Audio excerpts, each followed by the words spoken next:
The massive view screen on Epsilon 7 monitoring station flickered with unusual energy patterns as Lyra Vaughn leaned forward, her slender Xylosion frame tense with concentration. Something wasn't right. For weeks, her multi-species crew had been tracking minor spatial anomalies in this remote sector of the galactic concordance. The readings were supposed to be natural disturbances, nothing more. Senior Supervisor Vaughn called out Nexar, her Valerian science officer, voice resonating with unusual urgency. The anomalies are converging. Before Lyra could respond, alarms blared across the monitoring station. The view screen showed a violent tear in space-time, far larger than any naturally occurring phenomenon ever recorded. What disturbed Lyra most wasn't what the tear emitted, it was what it absorbed. Light itself seemed to bend inward toward the rift, along with all detectable signals. "Sensors are going haywire," reported Thulner 8, the station's mechanoid data analyst. "We're getting contradictory readings, or nothing at all." Lyra opened her mouth to issue emergency protocols when something emerged from the rift. A ship, if it could even be called that.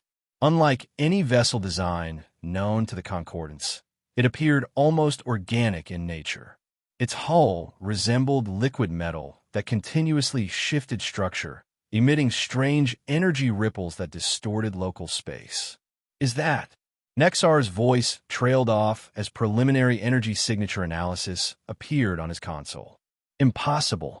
Lyra scanned the report and felt her inner membranes constrict in shock. "Odyssey," she whispered. "The legendary human pioneer vessel, missing for 11 years after venturing near a mysterious nebula on the edge of known space. But this ship was larger, far more complex, and surrounded by a disturbing aura that seemed to interact with the very fabric of reality. "Open standard concordance channels," Lyra ordered. "All frequencies." Minutes passed. The transformed Odyssey remained silent, drifting ominously. Yet its mere presence was causing subtle instabilities in the station's computer systems. Moreover, Lyra noticed the telepathic species among her crew growing increasingly agitated, some clutching their heads as if experiencing interference. "Message the Concordance Command on Cygnus Prime," Lyra finally ordered. "Priority Alpha. The human ship Odyssey has returned, but something is very wrong." News of Odyssey's return spread through the Concordance like wildfire. On Cygnus Prime, the political heart of the multi-species alliance, emergency sessions of the Concordance Council convened amidst growing tension. Humans, relatively new and sometimes controversial members of the Alliance, had never possessed technology remotely resembling the transformed vessel. Admiral Kalen, a warrior from the aggressive Cthar species, pounded his scaled fist on the council table. "We must secure this vessel immediately.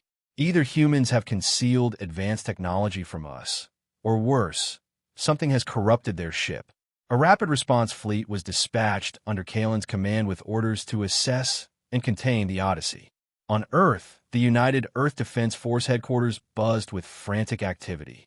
General Elena Rostova, a hardened veteran with pragmatic instincts, faced mounting pressure from both the Concordance and internal UEDF factions. "The readings make no sense," said Dr. Saito, UEDF chief xenophysicist, studying the data transmitted from Epsilon 7. "That can't be our Odyssey.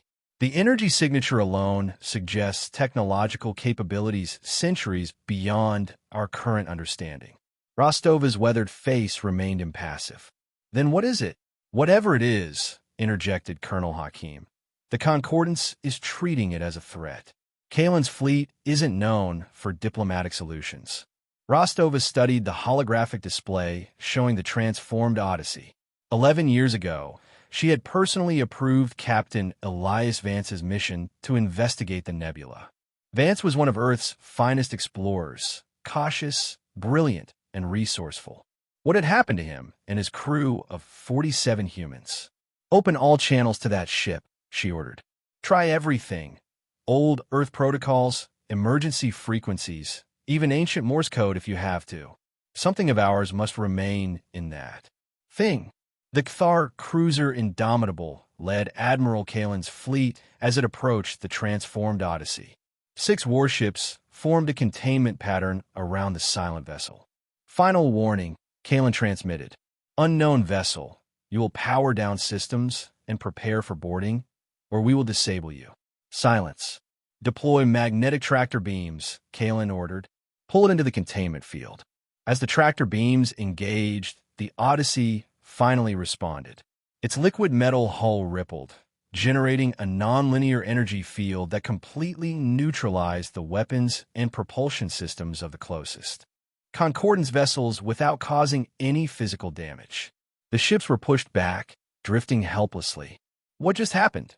demanded Kalen, watching as his tactical officer frantically tried to restore systems. They didn't attack us," the officer replied, stunned. "They simply negated our technology, like turning off a switch." The incident sent shockwaves through the Concordance.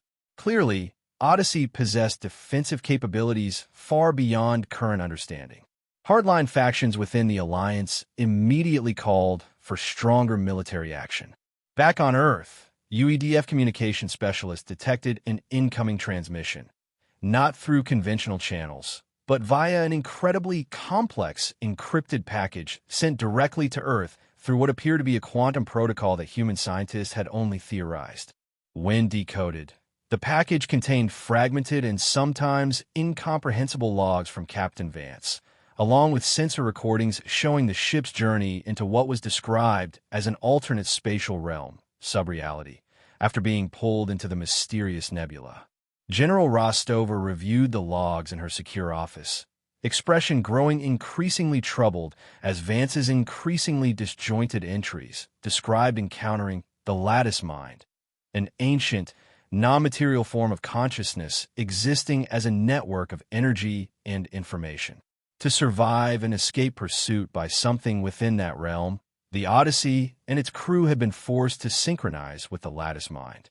The process had transformed the ship, integrating alien biotechnology and strange energies, allowing it to interact with and manipulate the fundamental structure of space-time. The original crew no longer existed in their old physical form, their consciousness now woven into the ship itself, functioning as a collective consciousness led by an upgraded version of Captain Vance, now identifying as Vance Prime. The final portion of the data package contained a vague but terrifying warning about the Galaxy Devourer, the entity they had fled from subreality.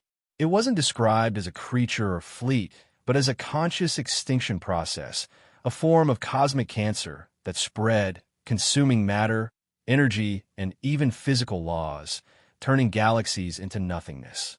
The data implied that the Devourer was beginning to leak into their reality, and Odyssey, with its new capabilities, was perhaps the only thing that could detect and possibly confront it. Rostova sat in silence long after the transmission ended. If true, the implications were catastrophic. But how could she verify such claims?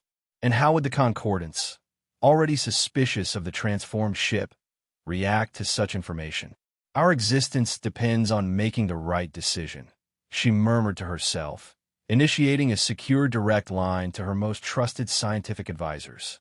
"And I need more than mystical warnings to convince the Concordance we're not harboring a weapon." The Concordance Council chambers on Cygnus Prime echoed with heated debates. What had begun as emergency sessions about a mysterious returning ship had evolved into open political warfare between factions. "The humans are deceiving us," roared Admiral Kalen. His demonstration of the Odyssey's defensive capabilities had strengthened the position of hardliners. "Their ship disabled our vessels without effort. What else are they hiding?" The Volan scientific delegation disagreed. "This technology is unlike anything seen in known space," argued chief researchers in Tor. "We should study it, not threaten it. Think of what we could learn. Or what could destroy us," countered Ambassador Helix of the conservative Rigelian Empire. "This vessel violates multiple Concordance treaties regarding weapons development." Meanwhile, UEDF had shared heavily redacted information about Odyssey's transformation, omitting all mentions of the Galaxy Devourer. General Rostova knew such claims without concrete evidence would only fuel paranoia and perhaps trigger preemptive strikes against the vessel or Earth itself.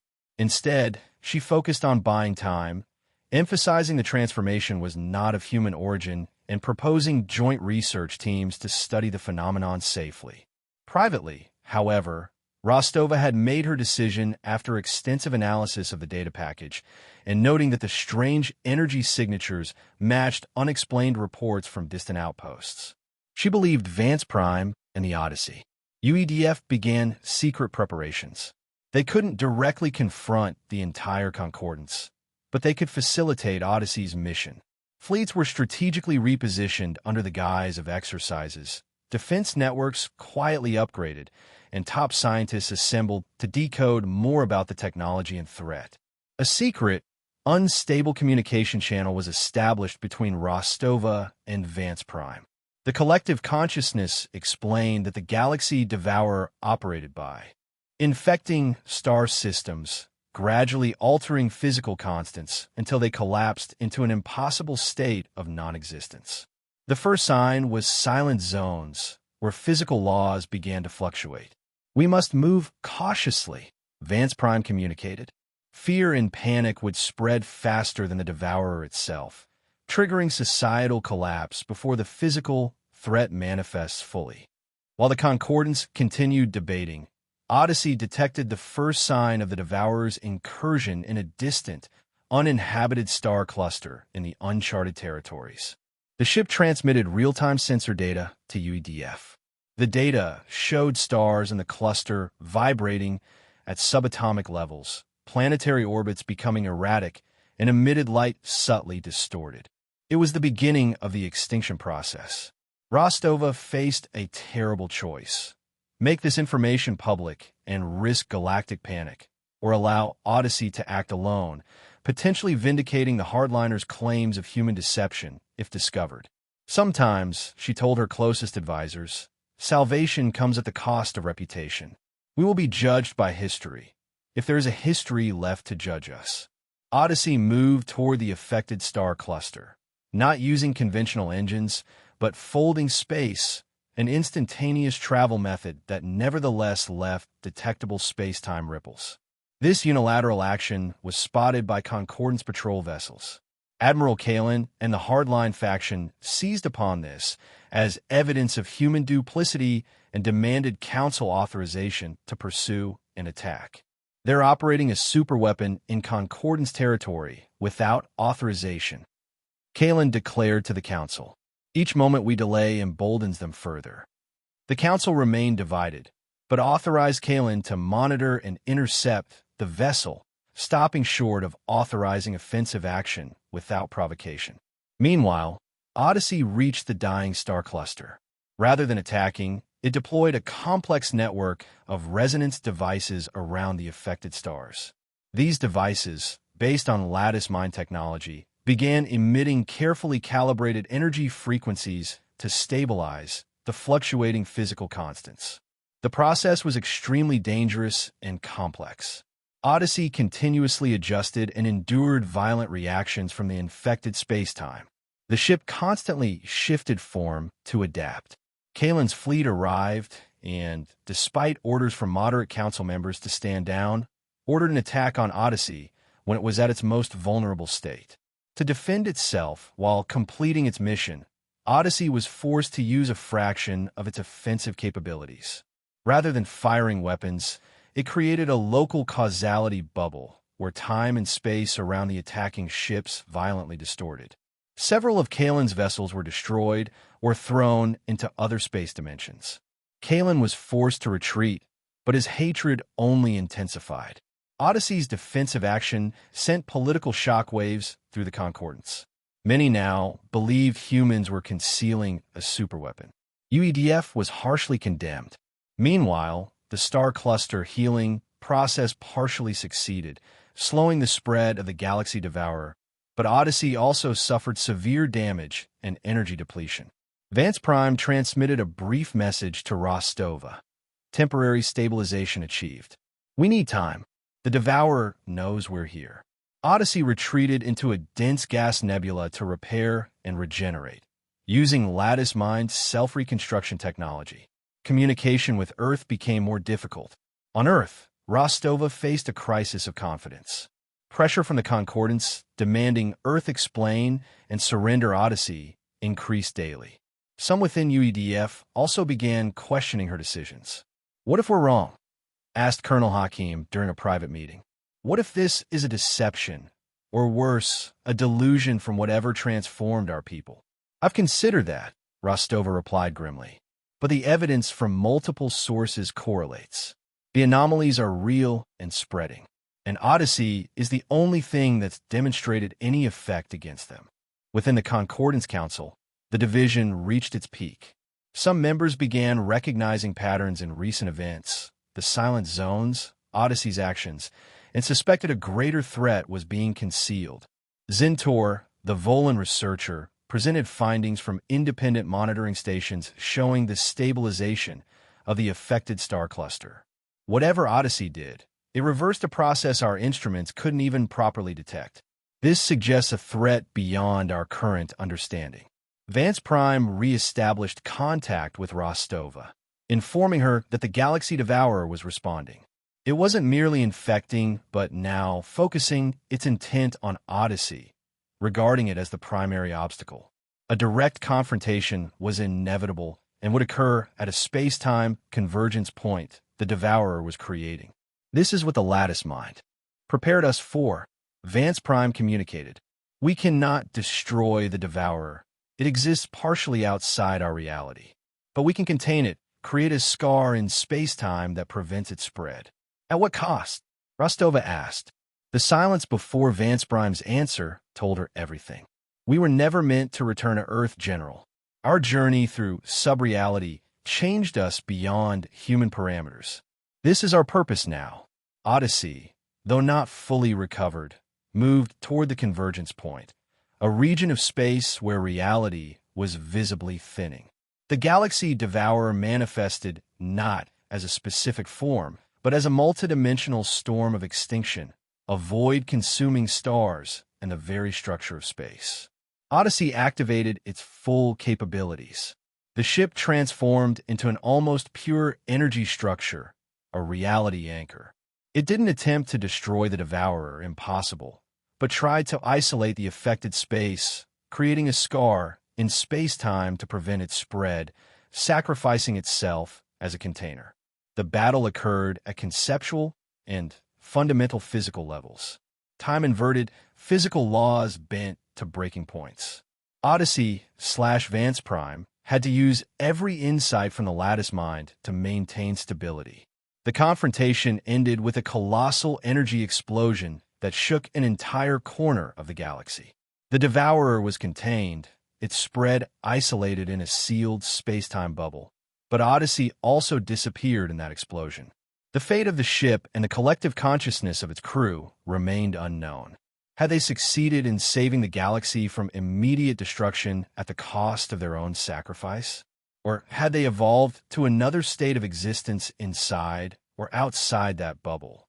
The Galactic Concordance and Earth were left with the horrifying truth about the threat they had nearly faced and unanswered questions about the Odyssey and the future.